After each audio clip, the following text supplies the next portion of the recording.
ಜೊತೆಗೆ GST ಸೇರಿಸಿ ರಿಪೇರ್ಗೆ 2,35,000 ಆಗಿದ್ದು. ಬಟ್ ಆಕ್ಸಿಡೆಂಟ್ ಆದಮೇಲೆ ಸ್ವಲ್ಪ ಬ್ರೇಕಿಂಗ್ ಇಶ್ಯೂ ನನಗೆ ಇದೆ, ಸ್ವಲ್ಪ ಕಾನ್ಫಿಡೆನ್ಸ್ ಇಲ್ಲ ಗಾಡಿ ಬ್ರೇಕ್ ಬೈಟ್ ಮೇಲೆ. ಇನ್ನು ಕಾರ್ನರಿಂಗ್ ಬಂದರೆ ಏನು ತಟ್ಟಲ್ಲ ಕೆಳಗಡೆ. ಇಂಜಿನ್ ಬಂದು ADVಗೆ ಹೆಂಗಿರಬೇಕು ಸ್ಮೂತಾಗೆ ಅದೇ ಥರ ಚೆನ್ನಾಗಿದೆ. ಗೇರ್ ಶಿಫ್ಟಿಂಗು ಒಂದೊಂದಕ್ಕೂ ಪ್ರಾಬ್ಲಮ್ಮು ಆಗುತ್ತೆ. ಆಮೇಲೆ ಶಾಕ್ ಅಬ್ಸರ್ವ್ ಅಷ್ಟೇ, ರೇರ್ ಶಾಕ್ ಅಬ್ಸರ್ವ್ ತುಂಬ ಫ್ಲೆಕ್ಸಿಬಲ್ ಆಗಿದೆ. ಜಾಸ್ತಿ ಅಂದರೆ ನಾನು ಒಂದು ದಿನಕ್ಕೆ 500 ಕಿಲೋಮೀಟ್ರ್ ಅಷ್ಟೇ ಓಡಿಸ್ತಿರೋದು. ಸೀಟಿಂಗ್ ಎಷ್ಟು ಕಂಫರ್ಟಬಲ್ ಇದೆ ಅಂದರೆ ಜಸ್ಟ್ ಬೆರಳು ಇಡ್ತಾರೆ ಒಳಗೆ ಹೋಗ್ತಾ ಇದೆ, ಅಂದರೆ ಎಷ್ಟು ಕಂಫರ್ಟಬಲ್ ಕೊಡುತ್ತೆ. ನಾನು ಸರ್ವಿಸಿಗೆ ಒಂದು ಸಲ ಬಿಟ್ಟರೆ 30,000 to 35,000 ಆಗುತ್ತೆ. ಸರ್ವಿಸ್ಗೆ ಏನಾದ್ರು ನೋಡ್ಕೊತೀನಿ, ಅದು ಶಕ್ತಿ ನನ್ನ ಹತ್ರ ಇದೆ ಅಂದರೆ ಗಾಡಿ is best preferable for every one.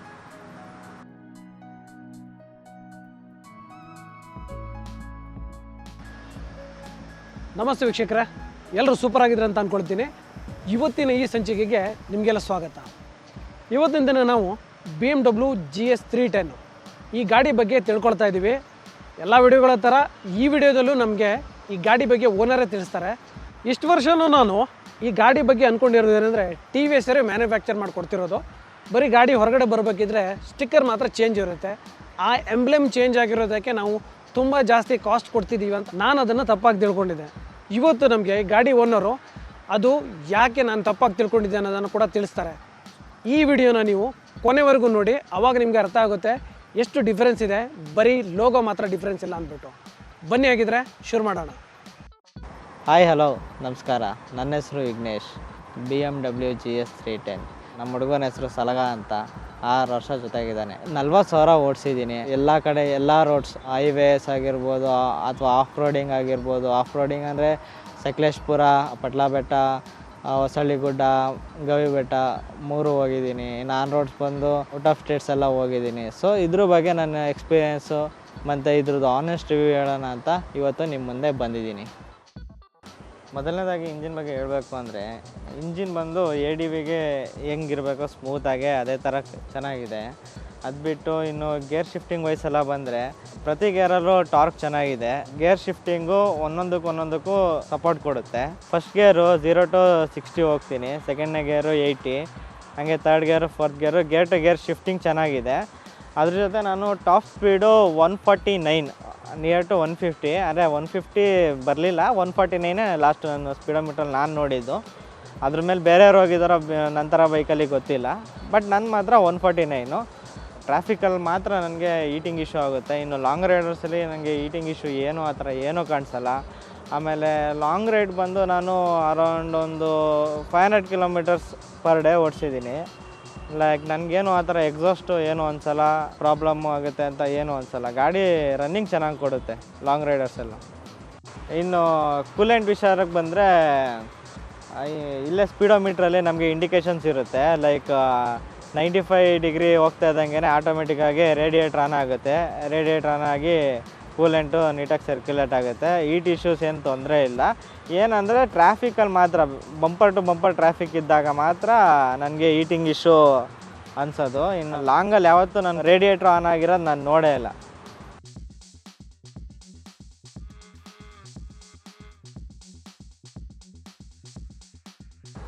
ಇನ್ನು ರೈಡಿಂಗ್ ಕಂಫರ್ಟಾಗಿ ಬಂದರೆ,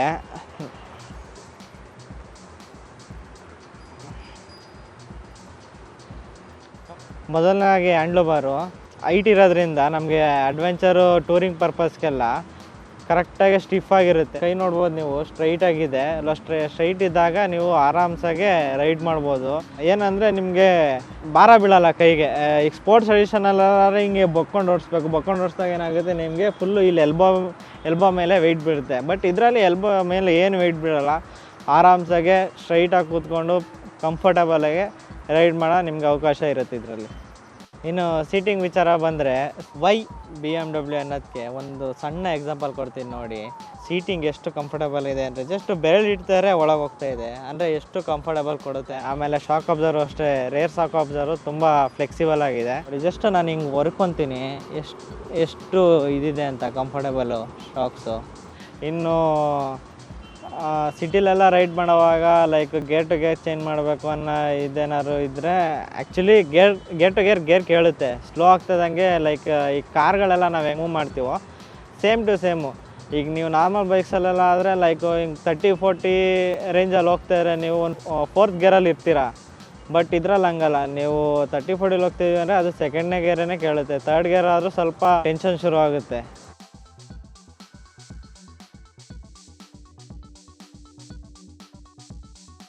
ಇನ್ನು ಲಾಂಗ್ ರೈಡಲ್ಲೆಲ್ಲ ಬಂದರೆ ನಾನು ಆಲ್ ಸೀಸನ್ಸ್ ಹೊಡೆದಿದ್ದೀನಿ. ಲೈಕ್ ಸಮ್ಮರು, ವಿಂಟರು ಅಥವಾ ಮಾನ್ಸೂನ್, ರೈನಿ. ಸೊ ಆಮೇಲೆ ಹಿಲ್ ಸ್ಟೇಷನ್ಸ್, ಕೇರಳ ಬಂದು ಮುನ್ನಾರ್ ಸೈಡ್ ಓಡಿಸಿದ್ದೀನಿ, ತಮಿಳ್ನಾಡು ಚೆನ್ನೈ ಸೈಡೆಲ್ಲ ಹೋಗಿದ್ದೀನಿ. ಇನ್ನು ಆಂಧ್ರ ಸೈಡ್ ಬಂದರೆ ಒಂದಷ್ಟು ಫೋರ್ಟು, ಆಮೇಲೆ ಅನಂತಪುರ್ ಸೈಡು, ಈ ಕಡೆ ಎಲ್ಲ ಕಡೆ ಹೋಗಿದ್ದೀನಿ. ಎಲ್ಲ ರೋಡಲ್ಲೂ ಇಂಜಿನ್ ಏನು ನನಗೆ ಈ ರೋಡಲ್ಲಿ ಆ ರೋಡಲ್ಲಿ ಅಂತ ಏನು ಡಿಫ್ರೆನ್ಸ್ ಬಂದಿಲ್ಲ. ಎಲ್ಲದರಲ್ಲೂ ಚೆನ್ನಾಗೇ ಪರ್ಫಾರ್ಮೆನ್ಸ್ ಕೊಟ್ಟಿದೆ. ಆಮೇಲೆ ಕಂಪ್ಯಾರಿಸನ್ ಬಂದರೆ ಲೈಕ್ 310 ಸೆಗ್ಮೆಂಟಲ್ಲಿ ಬೇರೆ ಟಿ ವಿ ಎಸ್ಸಲ್ಲೆಲ್ಲ same to same engine, same to same ಎಲ್ಲ ಅಂತಾರೆ ನೋಡಿ. ನನಗೇನು ನಾನು ಆ ಗಾಡಿನೂ ಓಡಿಸಿದ್ದೀನಿ, ಸೇಮ್ ಟು ಸೇಮ್ ಅಂತ ಏನು ಅನಿಸಿಲ್ಲ. ಏನು 310cc ಅಷ್ಟೇ ಸೇಮ್ ಟು ಸೇಮು. ಟ್ಯೂನಿಂಗ್ ಆಗಿರ್ಬೋದು, ಪರ್ಫಾರ್ಮೆನ್ಸು ಅಥವಾ ಟಾರ್ಕು, ಎಲ್ಲದರಲ್ಲೂ ಡಿಫ್ರೆನ್ಸ್ ಇದೆ. ಲೈಕ್ ಅದಕ್ಕಿಂತ ಇದು ಸ್ವಲ್ಪ ಬೆಟರ್ ಪರ್ಫಾರ್ಮೆನ್ಸು ಅಥವಾ ಬೆಟರ್ ಕಂಫರ್ಟಬಲ್ ಕೊಡುತ್ತೆ ಅಂತ ನನಗನ್ಸುತ್ತೆ. ಲಾಂಗ್ ರೈಡ್ಸಲ್ಲೆಲ್ಲ ಬಂದರೆ ಲೈಕ್ ಈಗ ನಾನು ಕಂಟಿನ್ಯೂಸ್ ಆಗಿ ಅಂದರೆ ಈಗ ನಾವು ಎಲ್ಲರೂ ರೈಡ್ ಗೈಡ್ ಹೋದರೆ ಒಂದು 60 to 80 ಕಿಲೋಮೀಟರ್ಸ್ಗೆ ಒಂದು ಸ್ಟಾಪ್ ಕೊಡ್ತೀವಿ. ಟೀ, ಜ್ಯೂಸ್ ಗೀಸ್ ಆ ಥರ, ಇಲ್ಲಾಂದರೆ ಊಟ ಹಂಗೇನಾದ್ರು ಕೊಡ್ತೀವಿ. ಯಾಕೆಂದರೆ ಬಾಡಿ ಸ್ಟ್ರೈನ್ ಆಗಬಾರ್ದು, ಆಮೇಲೆ ಡಿಹೈಡ್ರೇಟ್ ಆಗಬಾರ್ದು ಅಂತ.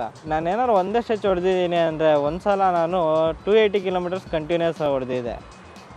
ಆವಾಗ ನನಗೆ ಕಂಟಿನ್ಯೂಸ್ ಆಗಿ ಹೊಡೆದಿರೋ ಲೈಕ್ ಬ್ಯಾಕ್ ಪೇಯ್ನು ಅಥವಾ ಸ್ಟ್ರೈನು ಅಥವಾ ಇಂಜಿನ್ದು ಆ ಪರ್ಫಾರ್ಮೆನ್ಸು ಏನು ಡಿಫ್ರೆನ್ಸ್ ಇಲ್ಲ. ಕಂಫರ್ಟಬಲ್ ಆಗಿ ಚೆನ್ನಾಗೇ ರೈಡ್ ಆಗಿದೆ. ಇನ್ನು ಪರ್ ಡೇ ನಾನು ಲಾಂಗೆಸ್ಟು ಅಂದರೆ ಈಗ 3 weeks ಬ್ಯಾಕು ತಮಿಳ್ನಾಡು ಕಡೆ ಹೋಗಿದೆ. ಆವಾಗ ಈ ತಂಜಾವೂರು ಆ ಸೈಡೆಲ್ಲ ಹೋದಾಗ ನಾನು ಪರ್ ಡೇ 500 ಕಿಲೋಮೀಟರ್ಸ್ ಹೊಡಿದೆ. ಟೋಟಲಾಗಿ 2 days ಹೋಗಿ ಬಂದಿದ್ದು, Saturday and Sunday. Bangalore to Bangalore 1010 kilometres ಆಯಿತು ಓವರಾಲ್. ಅಲ್ಲಿಗೆ ಅಂದರೆ ನಿಯರ್ ಒನ್ ಡೇಗೆ 500 ಕಿಲೋಮೀಟರ್ಸೇ ಅನ್ಕೋಬೋದು. ಜಾಸ್ತಿ ಅಂದರೆ ನಾನು ಒಂದು ದಿನಕ್ಕೆ 500 ಕಿಲೋಮೀಟರ್ ಅಷ್ಟೇ ಓಡಿಸ್ತಿರೋದು. ಯಾವತ್ತಿದ್ರೂ ಕಂಫರ್ಟೇಬಲ್ ಇದೇ ಕೊಟ್ಟಿದೆ, ಏನು ತೊಂದರೆ ಇಲ್ಲ. ಪವರ್ ಟು ವೆಯ್ಟ್ ರೇಷಿಯೋ ಬಂದರೆ ಪವರ್ಗೂ ವೆಯ್ಟ್ಗೂ ಕಾಂಬಿನೇಷನ್ ಚೆನ್ನಾಗಿದೆ. ಲೈಕ್ ಇವಾಗ ವೆಯ್ಟ್ ಕಮ್ಮಿ ಆಯಿತು, ಪವರ್ ಜಾಸ್ತಿ ಆಯಿತು, ಗಾಡಿ ತೂರುತ್ತೆ ಅಂತ ಏನಿಲ್ಲ. ಅಥವಾ ವೆಯ್ಟ್ ಜಾಸ್ತಿ ಆಯಿತು, ಪವರ್ ಕಮ್ಮಿ ಆಯಿತು ಅಂತ ಏನಿಲ್ಲ. ಪರ್ಫೆಕ್ಟಾಗಿದೆ ಡಿಸೈನ್ ಮಾತ್ರ. ಇನ್ನು ಅದು ಬಿಟ್ಟು ಗ್ರೌಂಡ್ ಕ್ಲಿಯರೆನ್ಸ್ ಎಲ್ಲ ಬಂದರೆ ಏನು ತಟ್ಟಲ್ಲ ಕೆಳಗಡೆ, ಹೈಟ್ ಜಾಸ್ತಿನೇ ಇದೆ. ಇನ್ನು ಕಾರ್ನರಿಂಗ್ ಬಂದರೆ ಎಲ್ಲೂ ಯಾವತ್ತೂ ನನಗೆ ಏನು ಸ್ಕಿಡ್ ಆಗಿಲ್ಲ. ಕಾರ್ನರಿಂಗು ಚೆನ್ನಾಗಿ ಮಾಡ್ಬೋದು.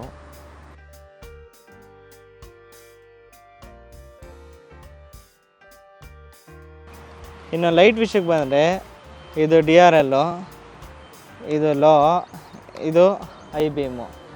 ನನಗೆ ಲೈಟಿಂಗ್ ಇಶ್ಯೂಸ್ ಏನೂ ಅಷ್ಟು ಕಾಣಲಿಲ್ಲ. ಈಗ ಫಾರ್ ಎಕ್ಸಾಂಪಲ್ಲು ಲಾಂಗ್ ರೈಡ್ಸ್ ಎಲ್ಲ ಹೋಗೋರು ಫಾಗ್ ಲೈಟೆಲ್ಲ ಹಾಕ್ಸ್ಕೊತಾರೆ, ಲೈಟ್ ಥ್ರೋ ಜಾಸ್ತಿ ಹಾಕಿ. ಬಟ್ ನನಗೇನು ಬೇಕು ಅಂತ ಅನಿಸಿಲ್ಲ. ಯಾಕೆಂದರೆ ಇದೇ ತುಂಬ ಎಲಾಬ್ರೇಟಾಗೆ ಲೈಟ್ ಡಿಸ್ಟ್ರಿಬ್ಯೂಷನ್ ಆಗುತ್ತೆ. ನೈಟ್ ಹೊತ್ತು ಓಡ್ಸೋಕ್ಕೂ ಏನು ತೊಂದರೆ ಆಗೋಲ್ಲ. ಎಕ್ಸ್ಟ್ರಾ ಲೈಟ್ ಬೇಕು ಅಂತ ನನಗೇನು ಅನಿಸಿಲ್ಲ. ಇನ್ನು ಬ್ರೇಕ್ ಬೈಟಿಂಗ್ ವಿಚಾರಕ್ಕೆ ಬಂದರೆ ಆ್ಯಕ್ಚುಲಿ ನಂದು ಆ್ಯಕ್ಸಿಡೆಂಟ್ ಆಗಿದ್ದ ಮುಂಚೆ ನನಗೆ ಫುಲ್ ಕಾನ್ಫಿಡೆನ್ಸ್ ಇರೋದು. ಲೈಕ್ ನಾನೀಗ 130 ಆವಾಗ ಕ್ರೂಸಿಂಗ್ ನಂದು ಸ್ಪೀಡು 130 ಕಿಲೋಮೀಟರ್ಸ್ ಅಂದಿದೆ. ಲೈಕ್ ನಾನು 130 ಹೋಗ್ತಾರೋ I have full confident. But accident ಆದಮೇಲೆ ಸ್ವಲ್ಪ ಬ್ರೇಕಿಂಗ್ ಇಶ್ಯೂ ನನಗೆ ಇದೆ. ಅಲ್ಲ ಅದೇನು ಆ್ಯಕ್ಸಿಡೆಂಟ್ ಡಿಫಾಲ್ಟೋ ಅಥವಾ ಇವರು ಕರೆಕ್ಟಾಗಿ ಸರ್ವಿಸು ಆಗಿಲ್ವೋ ಏನೋ ಗೊತ್ತಿಲ್ಲ. ಬಟ್ ಇವಾಗ ಸ್ವಲ್ಪ ಬ್ರೇಕಿಂಗು ಫ್ರಂಟ್ ಬೈಟೆಲ್ಲ ಚೆನ್ನಾಗಿದೆ. ರೇರ್ ಬ್ರೇಕು ಸ್ವಲ್ಪ ಅಷ್ಟು ಪರ್ಫೆಕ್ಟ್ ಇಲ್ಲ. ಮುಂಚೆ ಆದರೆ ಫುಲ್ಲು ಕಂಟ್ರೋಲ್ ಸಿಗೋದು. ಗಾಡಿ ಏನು 130 ಸ್ಪೀಡಲ್ಲಿದ್ರೂ ಹೆವಿ ಕಂಟ್ರೋಲ್ ಸಿಗೋದು ಗಾಡಿ. ಇವಾಗ ನನಗೆ 100ಅಲ್ಲಿ ಹೋಗ್ತಾಯಿದ್ದೀನಿ. ಈಗ ಸಡನ್ನಾಗಿ ಯಾರು ಪಾಸ್ ಆಗಿನೂ ನನಗೆ ಸ್ವಲ್ಪ ಕಾನ್ಫಿಡೆನ್ಸ್ ಇಲ್ಲ ಗಾಡಿ ಬ್ರೇಕ್ ಬೈಟ್ ಮೇಲೆ. ಇನ್ನು ಸರ್ವಿಸಿಗೆ ಬರೋದಾದರೆ ಒಂದು ಸರ್ವಿಸ್ಗೆ 10,000 to 15,000 ಜನರಲ್ ಸರ್ವೀಸು. ಇನ್ನು ಅದ್ರ ಮೇಲೆ ಏನಾರು ಕೇಬಲ್ ಇಶ್ಯೂ, ಇಲ್ಲಾಂದರೆ ಬ್ರೇಕಿಂಗ್ ಇಶ್ಯೂ, ಬ್ರೇಕ್ ಪ್ಯಾಡ್ಸು ಆ ಥರ ಏನಾರು ಇದ್ದರೆ ಅದ್ರ ಎಕ್ಸ್ಟ್ರಾ ಆಗುತ್ತೆ. ನಾನು ಸರ್ವಿಸಿಗೆ ಒಂದು ಸಲ ಬಿಟ್ಟರೆ 30,000 to 35,000 ಆಗುತ್ತೆ. ಆಯಿಲ್ ಚೇಂಜು, ಆಮೇಲೆ ಏರ್ ಫಿಲ್ಟ್ರು ಕ್ಲೀನಿಂಗು, ಈ ಥರದ್ದೆಲ್ಲ ಜನರಲ್ ಸರ್ವಿಸ್ ಬರುತ್ತಲ್ಲ, ಅದೆಲ್ಲ 10,000 to 15,000 ಅಷ್ಟೇ ಮುಗಿಯುತ್ತೆ.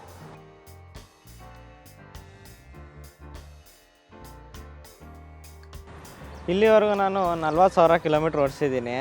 ಮೊದಲನೇ ಸರ್ವಿಸ್ ಬಂದು 1,000 ಕಿಲೋಮೀಟ್ರಿಗೆ. ಅದಾದಮೇಲಿಂದ ಪ್ರತಿ 10,000 ಕಿಲೋಮೀಟರ್ಸ್ಗೆ ಒಂದು ಸರ್ವಿಸು. 10,000 ಕಿಲೋಮೀಟರ್ಸ್ ಇಲ್ಲಾಂದರೆ 1 ಇಯರ್ಗೆ. ಎರಡರಲ್ಲಿ ಯಾವ್ದು ಫಸ್ಟ್ ಆಗುತ್ತೆ ಅದು. ಆಲ್ಮೋಸ್ಟ್ ನಂದೆಲ್ಲ 10,000 ಓಡಿದೆ 1 ಇಯರ್ ಮುಂಚೆನೇ. ಇನ್ನು ಸರ್ವಿಸ್ ಸೆಂಟ್ರಿಗೆ ವಿಚಾರಕ್ಕೆ ಬಂದರೆ ನಾನು ಗಾಡಿ ತೊಗೊಂಡಾಗ ನಾನು 2021 ಗಾಡಿ ತೊಗೊಂಡಿದ್ದಲ್ಲ, ಆವಾಗ ತೊಗೊಂಡಾಗ ಒಂದೇ ಸರ್ವಿಸ್ ಸೆಂಟರ್ ಇದ್ದಿದ್ದು ಬೆಂಗಳೂರು UB ಸಿಟಿಲಿ. ಇವಾಗ ಅದು ಕ್ಲೋಸ್ ಆಗಿ 2 ಕಡೆ ಓಪನ್ ಆಗಿದೆ, ಒಂದು ಕೋರಮಂಗಲ ಮತ್ತು ಇನ್ನೊಂದು ಮಾದೇಪುರ, 2 JSP ಅಂತ.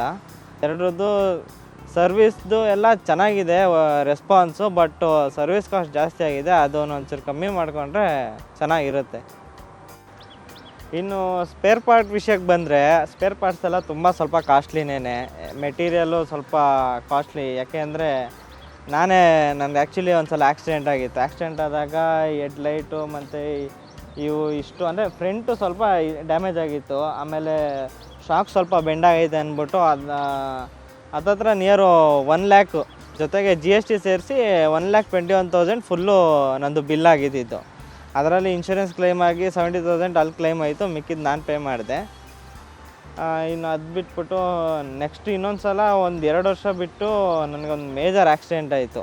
ನಂದು ಇನ್ಶೂರೆನ್ಸ್ ಕ್ಲೈಮ್ ಆಗಲಿಲ್ಲ. ಆವಾಗ ಇದು ಬರೀ ರಿಪೇರ್ಗೆ 2,35,000 ಆಗಿದ್ದು.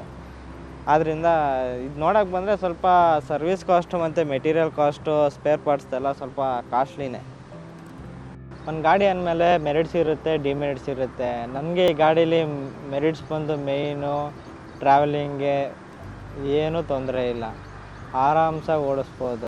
ಬೇರೆ ಗಾಡಿಗಳಾದರೆ ಲೈಕ್ ಪ್ರಾಬ್ಲಮ್ ಇರುತ್ತೆ. ಈಗ ಸ್ಪೋರ್ಟ್ಸ್ ಎಡಿಷನ್ನು ಅಪಾಚಿ RR 310 ಇರ್ಬೋದು, R105 ಇರ್ಬೋದು. ಈ ಥರ ಗಾಡಿಗಳೆಲ್ಲ ಬಂದಾಗ ನಿಮಗೆ ಲಾಂಗ್ ರೈಡ್ ಮಾಡೋಕ್ಕಾಗಲ್ಲ. ಇಂಟರ್ಸೆಪ್ಟರ್, ಕಾಂಟಿನೆಂಟಲ್ GT ಯಾವ್ದಾದ್ರು ಇರ್ಬೋದು, ಲಾಂಗ್ ರೈಡ್ಗೆಲ್ಲ ಕಷ್ಟ. ಬಟ್ ಇದರಲ್ಲಿ ನನಗೇನು ಆ ಥರ ಅನ್ನಿಸ್ಲಿಲ್ಲ. ಲಾಂಗ್ ರೈಡು ಬೆಸ್ಟ್ ಅನ್ನಿಸ್ತು, ಬ್ಯಾಕ್ ಪೇನ್ ಬರೋಲ್ಲ, ಎಲ್ಲ ಚೆನ್ನಾಗಿತ್ತು. ಡಿಮೆರಿಟ್ ಬಂದು ಮೇಯ್ನ್ ಇದು ಬಂದೆ ಸರ್ವಿಸ್ ಬಿಟ್ಟು ಮಿಕ್ಕಿದ್ರಲ್ಲಿ ಏನೂ ಇಶ್ಯೂ ಇಲ್ಲ ಈ ಗಾಡೀಲಿ.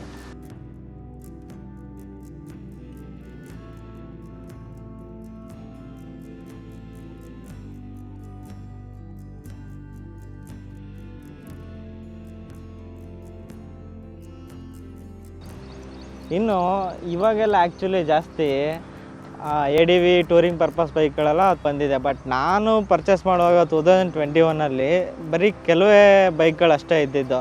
Example Himalayan, XPulse. Touring purpose ಕಮ್ಮಿ ಇತ್ತು. ನಾನು ಅದರಲ್ಲಿ ಸುಮಾರು ರಿಸರ್ಚ್ ಮಾಡಿ ನನಗೆ ಲೈಕ್ ಮೈಲೇಜು, ಕಂಫರ್ಟೇಬಲು ನಂದು ಜಾಸ್ತಿ ಬಂದಿದ್ದು, ನಂದು ಜಾಸ್ತಿ ಟೂರಿಂಗ್ದೆ. ಸೊ ಟೂರಿಂಗ್ ಪರ್ಪಸ್ಗೆ ನನಗೆ ಸ್ಪೋರ್ಟ್ಸ್ ಎಡಿಷನ್ ಹೋಗೋಕ್ಕೆ ಇಷ್ಟ ಇರಲಿಲ್ಲ. ಅಡ್ವೆಂಚರ್ ಬೈಕೆ ಟೂರಿಂಗ್ ಪರ್ಪಸ್ಗೆ ತೊಗೊಬೇಕು ಅಂತ ಆಸೆ ಇತ್ತು. ಸೊ ಇದರಲ್ಲೆಲ್ಲ ರಿಸರ್ಚ್ ಮಾಡಿ ಇದೇ ಗಾಡಿ ಬೇಕು ಅಂತ ತೊಗೊಂಡಿದ್ದು ಗಾಡಿ. ನಾನು ಗಾಡಿ ತಗೊಂಡಾಗ ನಂದು ಆನ್ ರೋಡ್ ಪ್ರೈಸ್ ಬಂದು 4,15,000 ಆಗಿತ್ತು ಓವರಾಲ್ ಎಲ್ಲ ಸೇರಿ. ನಾನು ಆವಾಗ ಒಂದು ಯೋಚನೆ ಮಾಡ್ತಾಯಿದ್ದೆ, ಆಲ್ಮೋಸ್ಟು 4,15,000 ಅಂದರೆ ಬೇರೆ ಬೈಕೆಲ್ಲ ಆವಾಗ 3 lakh ಸಮಥಿಂಗ್ ಇತ್ತು. ಇನ್ನು 1 lakh ಹಾಕಿದ್ರೆ BMW ಬರುತ್ತೆ. ಆಮೇಲೆ BMW ಅಂದರೆ ಕ್ರೇಜ್ ಜಾಸ್ತಿ ಅಲ್ಲ, ಅದ್ರ ಲೋಗೋನೇ ಫ್ಯಾನ್ ಬೇಸ್ ಇದೆಯಲ್ಲ, ಎಲ್ಲರೂ ತೊಗೊಬೋದಲ್ಲ. 4 ಲಕ್ಷ ಇನ್ವೆಸ್ಟ್ ಮಾಡೋದೇನು ಕಷ್ಟ ಅಲ್ಲ, ಆದರೂ ಯಾರು ತೊಗೊಳ್ಳಲ್ಲ ಅಂತ ನಾನು ಯೋಚನೆ ಮಾಡ್ತಾಯಿದ್ದೆ. ಬಟ್ ಅದನ್ನು ಏನು ಅಂದರೆ ನನಗೆ ಹೋಗ್ತಾ ಒಂದು ಅನಿಸಿದ್ದೇನು ಅಂದರೆ ತೊಗೊಳ್ಳೋದು ದೊಡ್ಡ ವಿಚಾರ ಅಲ್ಲ, ಮೇಂಟೈನ್ ಮಾಡೋದಿದೆಯಲ್ಲ ಅದು ದೊಡ್ಡ ವಿಚಾರ ಇದರಲ್ಲಿ. ಇನ್ನು ನಾನು ಈ ಗಾಡಿ ಯಾರಿಗೆ ಸಜೆಸ್ಟ್ ಮಾಡ್ತೀನಿ ಅಂದರೆ, ಯಾರಿಗೆ ನಿಮಗೆ ಟ್ರಾವೆಲಿಂಗ್ ಇಷ್ಟ ಇರುತ್ತೋ ಅವರಿಗೆ ಇದು ಗಾಡಿ ಬೆಸ್ಟು. ನೀವು ಸ್ಪೋರ್ಟ್ಸ್ ಎಡಿಷನ್ ತೊಗೊಂಡ್ರೆ ನೀವೇನಿದ್ರು ಮೇಯ್ನ್ ಹೈವೇಸ್ ಆರ್ ಸಿಟಿ ಅಷ್ಟೇ ಹೋಗ್ಬೋದು, ಇಲ್ಲ ಇದಾದರೆ ಎಲ್ಲಿ ಬೇಕಾದ್ರೂ ಹೋಗ್ಬೋದು. ಇನ್ವೆಸ್ಟ್ಮೆಂಟು ವಿಚಾರಕ್ಕೆ ಬಂದರೆ ನೀವು ಮಿಡಲ್ ಕ್ಲಾಸ್ ಲೈಫ್ಗೆ ಇದು ಸ್ವಲ್ಪ ಕಷ್ಟನೇ, ಇನ್ಕ್ಲೂಡಿಂಗ್ ನಾನು ಸಫರ್ ಪಡ್ತಾಯಿದ್ದೀನಿ ಡ್ಯೂ ಟು ಸರ್ವಿಸಿಂದ. ಬಿಟ್ಟರೆ ಲೈಕ್ ಎಂಜಾಯ್ಮೆಂಟ್ ತೊಂದರೆ ಇಲ್ಲ, ಸರ್ವಿಸ್ಗೆ ಏನಾದ್ರು ನೋಡ್ಕೊತೀನಿ, ಅದು ಶಕ್ತಿ ನನ್ನ ಹತ್ರ ಇದೆ ಅಂದರೆ ಗಾಡಿ ಬೆಸ್ಟ್ ಪ್ರಿಫರಬಲ್ ಫಾರ್ ಎವ್ರಿ1. ನೋಡಿದ್ರಲ್ಲ, ಇಷ್ಟೊತ್ತು ನಮಗೆ ವಿಘ್ನೇಶ್ವರು ಈ ಗಾಡಿ ಬಗ್ಗೆ ಎಲ್ಲ ಮಾಹಿತಿಯನ್ನು ಕೊಟ್ಟಿದ್ದಾರೆ. ಇವನ್ನು ನಾನು ತಿಳ್ಕೊಂಡಿರೋ ತಪ್ಪು ಕೂಡ ಅದ್ರ ಬಗ್ಗೆ ನನಗೆ ಕ್ಲಿಯರಾಗಿ ಐಡಿಯಾ ಕೂಡ ಕೊಟ್ಟಿದ್ದಾರೆ. ಈ ವಿಡಿಯೋ ನೋಡಿದ್ಮೇಲೆ ನಿಮಗೆ ಕ್ಲಿಯರ್ ಆಗಿರ್ಬೋದು, ಬರೀ ಲೋಗೋ ಮಾತ್ರ ಚೇಂಜ್ ಇಲ್ಲ, ಗಾಡಿ ಕೂಡ ಚೇಂಜ್ ಆಗಿದೆ ಅಂದ್ಬಿಟ್ಟು. ಸೊ ಅವ್ರು ಹೇಳಿದ್ರು ಫೈನ್ ಟ್ಯೂನಿಂಗು ತುಂಬ ಚೆನ್ನಾಗಿ ಮಾಡಿದ್ದಾರೆ ಅಂದ್ಬಿಟ್ಟು TVS ಇಲ್ಲಿರೋ ಗಾಡಿಗಿಂತನೂ. ಮತ್ತು ಪವರು ಟಾರ್ಕ್ ಎಲ್ಲನೂ ಜಾಸ್ತಿ ಇದೆ ಮೇಲಿಂದ, ಮತ್ತು ರೈಡಿಂಗ್ ಕಂಫರ್ಟ್ ಕೂಡ ಡಿಫ್ರೆಂಟ್ ಆಗಿದೆ ಅಂತಲೇ ಹೇಳಿದ್ದಾರೆ. ಸೊ ಇದಿಷ್ಟು ಈ ವಿಡಿಯೋದಲ್ಲಿ. ಮುಂದಿನ ವಿಡಿಯೋದಲ್ಲಿ ಮತ್ತೆ ಸಿಗೋಣ. ಅಲ್ಲಿವರೆಗೆ ಟೇಕ್ ಕೇರ್.